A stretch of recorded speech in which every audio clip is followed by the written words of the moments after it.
各位听众朋友，大家好！你即马所收听的是汉字之声广播电台恒春仔的摄像机，由恒春仔为大家主持服务。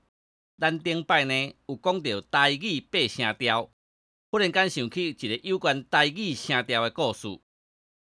故事是安尼啦，有一个人呢叫恒春的啦，伊甲人借钱，借伊钱的人再三交代。时间到就一定爱还我哦。恒春来讲，安啦安啦。到了还钱的日子，迄个人就去找恒春讨笑。恒春来讲，安啦安啦。迄个人无法度，伊就讲：你若手头安，安尼我过几工才搁来好啊啦。搁过几工，迄个人又搁去找恒春讨笑。恒春就讲：安啦安啦，互我安一个啦。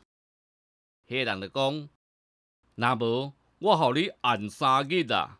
3日若过，我就要来收这条钱哦。时到，你就一定爱还我呢。3天过，恒春嘛是共款无钱还。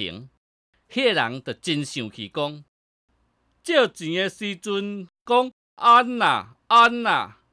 要甲你讨的时，就甲我讲安啦安啦，你讲安啦安啦，我嘛互你安3日，你即马阁有啥物话通讲？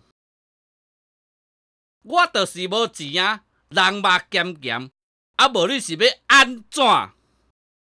这就是台语声调安安安安的故事。